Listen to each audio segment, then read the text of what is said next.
जो भी वीडियो से कनेक्ट हो रहा है उनके भीतर विराजमान शिव शक्ति को मेरा प्रणाम। चलिए देखते हैं महादेव जी की तरफ से आज आपके लिए क्या मैसेजेस आ रहे, क्या जानना ज़रूरी है। आप भी उनका ध्यान कर लीजिएगा। हर हर महादेव, हर हर महादेव, हर हर महादेव, हर हर महादेव, हर हर महादेव।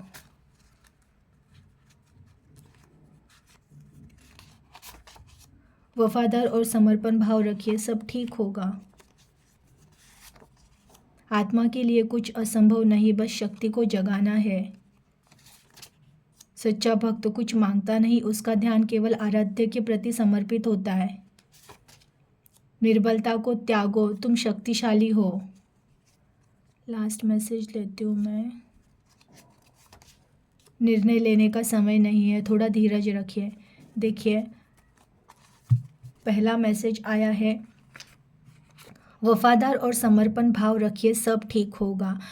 बहुत सारे लोग हैं ना, इन मतलब मैं कमेंट्स देख रही हूँ महादेव जी के मैसेज में, अगर सब्र या फिर समर्पण या ऐसे कह रही हूँ तो बहुत सारे लोग हैं जिनका एज बहुत ज़्यादा हो चुका है, वो इतने निगेटिव हो चुके हैं ना उनके लाइफ में कि जो अगर शायद उन्होंने जो सोचा था वो चीज़ें नहीं हुई है, और जैसी लाइफ उन्होंने चाही थी वो लाइफ उनको नहीं मिली है। तो अब वो लोग दोष देते हैं कि ईश्वर की वजह से हुआ है, उन्होंने हमें साथ नहीं दिया है।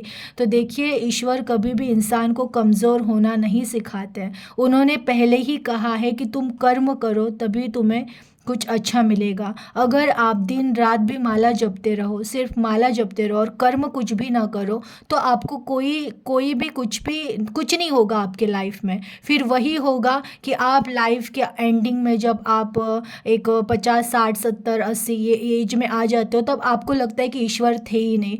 बट ये ऐसे नहीं होता है कि ईश्वर तो थे, आपने कर्म किया था क्या। अगर आप कर्म करते, और कभी कभी हम ना किसी एक इंसान पे इतना ज़्यादा डिपेंड हो जाते, इतना ज़्यादा डिपेंड हो जाते कि वो इंसान हमारी ज़िंदगी होता है, हम वेट कर रहे होते कि वो इंसान चेंज हो जाए, और बहुत सारा टाइम निकल जाता है ज़िंदगी का, वो इंसान चेंज नहीं होते। और फिर वो जो इंसान के लिए हम पीछे उनके भाग भाग के हमारी ज़िंदगी गुजर जाती है, और फिर हम ब्लेम करते हैं ईश्वर पे कि ईश्वर ने रिश्ता सही नहीं किया, या फिर जो सुख हमें मिलना था वो सुख नहीं मिला। ईश्वर ने कहाँ पर कहा था कि तुम एक ही रिश्ते में अटक के बैठो, या तुम्हारी ज़िंदगी किसी एक ही रिश्ते को बनाकर अपनी पूरी लाइफ वेस्ट करो। ईश्वर तो कहते हैं कि हर पल जियो, हर पल जियो। जो साथ दे रहा है उनको साथ लेके चलो, जिन्हें साथ नहीं देना है उनका त्याग कर दो। ये तो ईश्वर ने स्वयं कहा है कि मोह माया से जितना हो सके आप अलिप्त रहो। जो आपका साथ दे रहे, आपको अगर अच्छी फैमिली मिली है तो उस फैमिली की वैल्यू करो, उनको साथ लेकर चलो। लेकिन उनमें अगर कोई ऐसे लोग हैं जो आपकी वैल्यू नहीं कर रहे, आपको वैल्यू नहीं दे रहे, तो आप उनके पीछे भागकर अपनी लाइफ वेस्ट कर रहे हो, और फिर आपकी लाइफ जब पूरी तरह से नष्ट हो जाती है तो फिर आप अगर ब्लेम करोगे ईश्वर पे कि ईश्वर की वजह से हुआ है, तो ये आपकी गलती है। ये सारा सोच का खेल है। आप जितना पॉजिटिव सोचते, आप जितना अच्छा सोचते, उतनी लाइफ आपकी अच्छी हो जाती। अगर आप एक ही थॉट में निगेटिविटी में स्टक होके रह गए हो तो उसमें गलती ईश्वर की नहीं थी, गलती आपकी थी। कुछ तो आपकी योजना में गलत हुआ होगा, उनकी योजना में कभी गलत नहीं होता है। अगेन आज जो भी कनेक्ट हुए हैं, आप अभी एज के जिस पड़ाव पर हो, तो मैं आपको भी ये कहना चाहूँगी कि देखिए आप भी एज के 50-60वें वर्ष में पछताए ना। इसलिए ये बहुत जागृति बहुत ज़रूरी होती है। देखिए कुछ चीज़ें ऐसी होती है ना हमारे लाइफ में, जो हम जिन चीज़ों को हमने पकड़ के रखा हुआ है, अगर हम उन चीज़ों को टाइम पे नहीं छोड़ देंगे, तो देखिए जो अभी कमेंट कर रहे हैं 50-60 साल हो गया उनका कि अरे ईश्वर तो है ही नहीं, उन्होंने मेरा सुना ही नहीं, ये नहीं। ये हाल अगर आपको लग रहा है हमारे ना हो, तो आपको प्रैक्टिकल होना पड़ेगा। ईश्वर ये नहीं कहते कि तुम दिन रात सिर्फ मेरी माला जपो। अगर तुम्हारी फाइनेंशियल प्रॉब्लम है और तुम सिर्फ दिन भर माला जपते रहो, जॉब ना करो, काम ना करो, तो वो कैसे आपको हेल्प करेंगे। आप कुछ कर्म करोगे तभी तो वो आपको राह दिखाएंगे। जॉब, कोई अच्छा जॉब की अपॉर्चुनिटी आपके लाइफ में लाएंगे, कहीं से पैसा आए वो रास्ते खोलेंगे। लेकिन आप सब अगर दिन भर मंदिर में बैठ के माला जपते रहो, तो वो करेंगे भी तो कैसे हेल्प करेंगे आपको। अगर आपका रिश्ता खराब है, और दिन रात आप माला जपते रहो कि वो इंसान अच्छा हो जाए।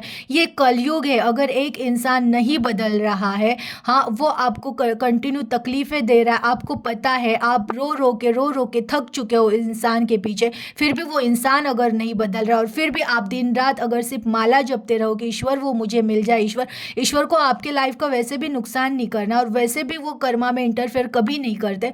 तो वो जो मैं कहती हूँ, जो इंसान हमारी वैल्यू करता है उनके लिए रो। अगर कोई इंसान है जिनके पीछे आप दिन रात रो रहे हो और वो उनको वैल्यू नहीं है, उनको कदर नहीं है, तो आप उनके पीछे रोना छोड़ दो। आप अपने लिए स्टैंड लेना सीखो, आप अपने लिए ज़िंदगी जीना सीखो, आप अपने पे टाइम देना स्टार्ट, अपना जो टाइम उन पर इन्वेस्ट कर रहे थे, अपनी जो एनर्जी उन पर इन्वेस्ट कर रहे थे, वो एनर्जी आप अपने ऊपर इन्वेस्ट करना सीख लो। तो क्यों ये सब चीज़ें होगी? देखिए, भगवान जी कहते हैं कि वफादार और समर्पण भाव रखिए, सब ठीक होगा। वफादार तो रहना है। वफादार मतलब ये ऐसे वफादारी नहीं होती है कि आप मतलब ईश्वर पे ट्रस्ट कर रहे हो बट आप एकदम कमज़ोर होके सिर्फ उनके सामने ही बैठकर रोते ही रहोगे। आपको कर्म भी तो करने हैं, समर्पण भाव। और अगर आपने समर्पित कर दिया है और आप चल रहे हो, कर्म कर रहे हो, तो उसमें वो रिजल्ट ज़रूर देंगे। ऐसी कोई चीज़ नहीं है कि जहाँ वो हेल्प नहीं करेंगे, वो है, होते तो है। कर्म तो हमें करने पड़ेंगे, वो आके कर्म नहीं करेंगे। आप इतने इस कलयुग में इतना बोलते हैं ना पावन या फिर इतना प्योर आत्मा कोई नहीं है कि जिनको साक्षात भगवान अवतार लेके हेल्प करने आए। इतना पुण्यवान आत्मा इस दुनिया में, संसार में तो नहीं है। हाँ, हो सकता है कई हिमालयों में बहुत सालों से कई ज्ञानी बैठे हैं, ध्यान तपश्चर्या करे, उन्होंने संसार का त्याग किया है, वो लोग भी कई कई साल, सौ सौ साल जब जाके उनकी तपश्चर्या वो हो जाती है कंप्लीट, ध्यान वो सब कर करके वो उतने पावरफुल हो जाते, तब बहुत मुश्किल से उनको ईश्वर के दर्शन हो पाते हैं। तो मेरी आपकी कहानी क्या है कि आपको सडनली बस आपने बोल दिया और भगवान आके आपको हेल्प करें? इतने तो हम पुण्यवान है ही नहीं। तो हम ऐसे भी नहीं कि मैं ये नहीं कहती हूँ आपको कि ईश्वर नहीं आते, आते हैं, होते हैं, बट वो इतने जल्दी से आपको दिखेंगे नहीं। उतना प्योर आपको होना पड़ेगा। उतने प्योर होने के लिए अगर आप रेडी हो, आप अगर ये पूरे संसार का मोह त्याग करने के लिए रेडी हो, तो आपके ज़िंदगी में कोई फिर दुख ही नहीं रहेगा। लेकिन ऐसे सबकी बस की बात नहीं होती। हर कोई संसार छोड़ने के लिए नहीं बनाया है। किसी किसी आत्माओं का कर्तव्य होता है कि संसार में रह के हमें चलना है। कोई कोई पथ ऐसा होता है कि हमें संसार में रह के मोक्ष की प्राप्ति करनी है, तो वो भी है ना। पर आप अगर संसार में रह के फिर कंप्लेंट करते रहोगे कि लाइफ में मेरी मेरी चीज़ें मेरे हिसाब से नहीं हुई इसलिए ईश्वर नहीं थे, तो ये गलत है। ईश्वर तो तभी भी थे। आपने उस टाइम पे जो चीज़ें करनी चाहिए थी नहीं की। आपने, ईश्वर ने नहीं कहा था आके कि ये इंसान मैं दे रहा हूँ, तुम इसके ऊपर ही पूरा ट्रस्ट करो, इस पे ही डिपेंड हो जाओ, या इन लोगों से ही इतना मोह बना लो। ईश्वर तो कहते हैं मोह से बचो। कर्तव्य करने हैं पर मोह से बचना है, जागृति में जीना है। हर चीज़ नश्वर है, हर रिश्ता नश्वर है, हर चीज़ का एक एंड है, हर चीज़ का एक एंड है। एक्सेप्ट करो, एंड है तो है। दुख का भी एंड है, सुख का भी एंड है। अगर अभी सुख है तो टेम्पररी है, वो आज नहीं तो कल दुख में बदलेगा, क्योंकि संसार है ये। संसार में सुख दुख का खेल चलता रहेगा। उसमें सुखी वही हो सकता है, आनंदी वही हो सकता है जो जाग गया, जिसे पता चल गया लाइफ में कि यहाँ पे कोई भी चीज़ है ना, सर्टनली कभी भी चेंज हो सकती है। लाइफ में कभी भी बहुत सारा हैप्पीनेस आ सकता है और लाइफ में कभी भी बहुत सारा सैडनेस आ सकता है। उन चीज़ों पे किसी का बस नहीं है। तो आप ईश्वर को ब्लेम करना छोड़ दो कि उनकी वजह से आप कर्तव्य करते रहो। आपको विश्वास रखना है और कर्तव्य करना है, तब ईश्वर आपको पता चलेगा कि थे हमारे साथ। आपको किसी पे डिपेंड नहीं होना है कि कोई आके सहारा दे दे तो ही मैं उठूंगा। ईश्वर कहते पहले तुम उठो फिर मैं सहारा दूंगा। तुम अगर उठना ही नहीं चाहते हो, तुम अगर कुछ करना ही नहीं चाहते हो, तो ईश्वर क्या कर सकते हैं? और कई लोग हैं कि जो कहते हैं हमने कई कई साल मेहनत कर ली, कई साल मेहनत कर ली, कुछ फल नहीं मिला। ऐसे नहीं हो सकता है। आपने मेहनत की होगी, गलत दिशा में मेहनत की होगी। अगर आपने 2-3 साल मेहनत की, आपको पता चला था कि उस चीज़ में कुछ नहीं हो रहा है, तो आपने कुछ और आइडियाज़ लगानी चाहिए थे, उसमें और कुछ चीज़ें एडिशनल कुछ करना चाहिए था। ऐसा नहीं हो सकता है कि आपने एक एम डिसाइड किया था कंटिन्यू उस पे काम करते गए और फिर भी फेल हुए, नहीं होता है। बड़े बड़े पत्थरों को जब नदी का पानी बार बार आकर उसी पे पटकता है, उसी पे पटकता है, तो एक ना एक दिन वो पत्थर भी फूट ही जाता है, क्योंकि ये निसर्ग का नियम है कि एक चीज़ हम लगातार करते रहे तो एक दिन हो ही जाता है कि वो चीज़ सक्सेस हो ही जाती है। तो आपने अगर किसी कहीं पे, तो अगर आप कम पढ़े हो, आपकी क्षमता कम पड़ी है, आपकी विवेक बुद्धि कम पड़ी है, तो इसमें ईश्वर की कोई गलती नहीं है। ईश्वर तभी भी थे, आज भी है और कल भी रहेंगे। अगर आपने नाकार दिया कि वो नहीं है, तो वो होगा नहीं, वो है और रहेंगे, सदा रहेंगे। वो साथ उनको ही देंगे जो कर्म करेगा, जो नसीब के भरोसे नहीं बैठता है, कर्म के भरोसे बैठता है, ईश्वर उसी का भाग्य बदलता है। तो आपको वफादार रहना और समर्पण भाव किया है, एक तो समर्पित हो जाओ कि ईश्वर जो करेंगे वो अच्छा ही करेंगे, और आपको कर्म करना है कि मैं कर्म कर रहा हूँ, मेरा कर्म मेरे ईश्वर पे मैं समर्पित कर रहा हूँ, इसका जो भी रिजल्ट मिलेगा वो अच्छा ही मिलेगा, ये समर्पण भाव रखना है। आत्मा के लिए कुछ असंभव नहीं, बस शक्तियों को जगाना है। ये बात बहुत सही है। हमारे भीतर जो आत्मा है ना, वो प्रचंड शक्तियों से भरी हुई है, पर हमें पता ही नहीं, हम बस नींद में चल रहे हैं, पता ही नहीं है मेरे भीतर कौन सी शक्ति विराजमान है। मेरी आत्मा ही परम शक्तिमान है। मैं जिस दिन जाग जाऊँ उस दिन मुझे पता है, मेरे लिए इस चीज़ दुनिया में कोई चीज़ ये नहीं है, इम्पॉसिबल नहीं है। पर आप अगर जिस देखिए, जो लोग जाग गए, जिनको अपनी आत्मा की अनुभूति हुई, जिसको अपने आत्मा की पावर पता चली ना, वो इंसान कह ही नहीं सकता है कि मैंने बहुत कुछ कर लिया, मैंने बहुत ज़िंदगी बिता दी, मेडिटेशन किया, कुछ नहीं हुआ। हो नहीं सकता है, रास्ता गलत हुआ होगा आपका, आपने कुछ गलत, अपने आपकी बोलते ना, आप भटक गए होगे, किसी गलत गुरु के सानिध्य में गए होगे। आप अगर किसी अच्छे सच्चे गुरु के सानिध्य में गए होते तो ज़रूर आपको वो अनुभूति होती। आज तक कई महान संत योगी पुरुष होकर गए हैं, उन्हें तो प्राप्त हुआ, फिर आपको नहीं प्राप्त हुआ, तो आपकी कुछ तो मिस्टेक हुई होगी ना। अगर ऐसा होता कि ईश्वर की प्राप्ति नहीं होती है, ध्यान, मेडिटेशन या फिर जो भी इन चीज़ों से अगर नहीं ईश्वर की प्राप्ति होती है, तो फिर जो महान महान संत हो गए हैं पास्ट में, तो वो होते ही नहीं, उनके नाम हम सुनते ही नहीं। और अगर उनको प्राप्त हुआ है तो हमें भी प्राप्त होगा ही। तो वो चीज़ें हैं, आत्मा के भीतर बहुत शक्ति है, उसे जानने की ज़रूरत है, तो आपको जानना है। सच्चा भक्त कुछ मांगता नहीं, उसका ध्यान केवल आराध्य के प्रति समर्पित होता है। अगेन देखिए, ये बात बहुत सही है। भक्ति पहली बात तो भक्ति वो होती है ना, जो समर्पित हो जाए इंसान कि भगवान जी आप जो करो वो अच्छा। तो उस टाइम के बाद जो ईश्वर देते हैं ना, तो उसमें इंसान सेटिस्फाइड। मैं जब तक मांग करूँ ना कि मुझे ये चीज़ चाहिए और वो ना मिले तो मैं दुखी हो जाऊँगी। बट जिस दिन मैं समर्पित हो जाती हूँ कि ठीक है अब ईश्वर जो देंगे मैं उसको एक्सेप्ट करके जीऊँगी, तब वो चीज़ें चेंज हो जाती है, और फिर वो कंडीशन में कोई इंसान दुखी नहीं हो सकता है।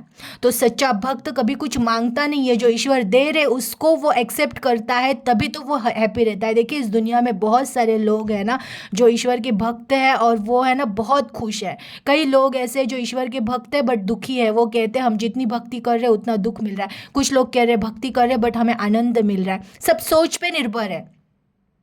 जो दुखी है वो कुछ चीज़ों की मांग कर रहे कि यही चीज़ मुझे मिल जाए, और वो नहीं मिल रही है तो वो दुखी है। लेकिन कुछ लोग ऐसे हैं ना जो मांग नहीं कर रहे कि ये चीज़ मिल जाए या वो चीज़ मिल जाए, वो जो ईश्वर दे रहे हैं ना उसको आनंद से एक्सेप्ट कर रहे और जी रहे अपनी लाइफ, तो वो लोग हैप्पी है कि हाँ हमें जो ईश्वर ने दिया वो बहुत अच्छा है। जो ईश्वर ने आपको दिया है उन चीज़ों की वैल्यू करो। जो भी चीज़ें देखना, पछताओगे अगर ईश्वर ने दी हुई चीज़ों की आप वैल्यू नहीं कर रहे हो ना, आज वो छूट जाने के बाद फिर पछतावा होगा।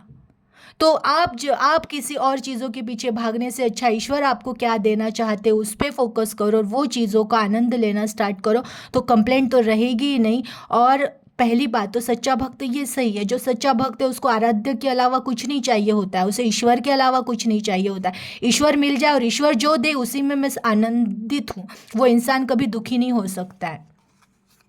निर्णय लेने का समय नहीं है, थोड़ा धीरज रखिए। अगेन आज जो भी कनेक्ट हुआ है उनके लिए ईश्वर महादेव की तरफ से ये मैसेज आया है। अगर आप अभी रिसेंटली कोई चीज़ करने का निर्णय ले रहे हो तो थोड़ा टाइम शांत रहिए, मीन्स थोड़ा दिन धीरज रखिए। ये टाइम अभी फ़िलहाल सही नहीं है। तो अगर आपको कोई फैसला लेना है, आपको कोई निर्णय लेना है, कुछ चीज़ करनी है तो थोड़ा दिन रुकिए, तो उसके बाद आप कर सकते हो। निर्बलता को त्यागो, तुम शक्तिशाली हो। अगेन ये मैसेज है कि देखिए, सच है, आत्मा में इतनी शक्ति है, फिर आप अपने आप को निर्बल क्यों समझते हो? आपके भीतर, मैं कह रही हूँ, भीतर प्रचंड शक्ति है। हम निर्बल नहीं है। बस हम निर्बल कब हो जाते हैं? जब हम किसी और पे डिपेंड हो जाते हैं। उनकी खुशी में हम अपनी खुशी, मेरी खुशी खुद खुद में होनी चाहिए। अगर मैं खुश हूँ तो मैं आजू बाजू वालों को खुश रख सकती हूँ। अगर मैं ही अंदर से दुखी हूँ और मैं सोचूंगी कि मेरी पूरी फैमिली सुखी हो जाए, वो इंसान सुखी खुद भी नहीं होगा और फैमिली को भी कभी सुखी नहीं कर सकता है। क्योंकि पहले जीवन का उद्देश्य यह है कि खुद की आत्मा क्या कह रही है, खुद की आत्मा आपको क्या समझाना चाहती है, उन चीज़ों के पीछे भागो। आपकी आत्मा किन चीज़ों में आनंद प्राप्त कर रही है, उन चीज़ों के पीछे भागो। पहले आप अपनी आत्मा को सेटिस्फाइड करो। अपने भीतर जो आत्मा है आपको वो कुछ कह रही है, उसको सुनने की कोशिश करो। अपने ऊपर काम करो। अपने बॉडी का ज़्यादा ख्याल रखो। अपने दिल को आनंद मिले ऐसी चीज़ें करो। वो अगर आप करते हो, आपकी आत्मा अगर सेटिस्फाइड होती है, तो आप फैमिली को खुश कर सकते हो। आप ही बीमार हो और आप सोचो कि मेरी फैमिली ठीक हो जाए, तो आप ही अभी निर्बल हो, आप में ही शक्ति नहीं है, तो आप कैसे फैमिली को संभालोगे? तो पहले शक्तिशाली आपको बनना पड़ेगा ना। शक्तिशाली आपको बनना पड़ेगा। आप अगर अपने हिसाब से, मतलब आप सोचते हो, आप दिल में खुद के भावनाओं को, अपने इच्छाओं को मारते रहो और आप सोचो मेरी फैमिली खुश हो जाए, नहीं होगी। तो पहले अपना भी ख्याल रखना है, अपने दिल का, अपने भावनाओं का, अपने मन का, और उसके बाद आपको फैमिली के बारे में सोचना है। मैं ये नहीं कहती कि फैमिली के बारे में मत सोचो, सोचना है, पर पहले अपने लिए स्टैंड लो, अपने लिए सोचो। अपना, आपका दिल क्या कह रहा है, आपके दिल की क्या मांग है, वो चीज़ें सुनो। वैसे अगर आप जिंदगी जीते हो तो 50 के बाद आप कभी नहीं कहोगे कि ईश्वर ने साथ नहीं दिया, क्योंकि ईश्वर हर पल साथ दे रहा है। बस आपको पहचानना है कि वो क्या कहना चाह रहे हैं और आपको कैसे जीना है। बहुत प्यारी प्यारे मैसेजेस थे। एनर्जी को क्लेम कर दीजिएगा, अपना ख्याल रखिएगा। Thank you. Her her Mahadev.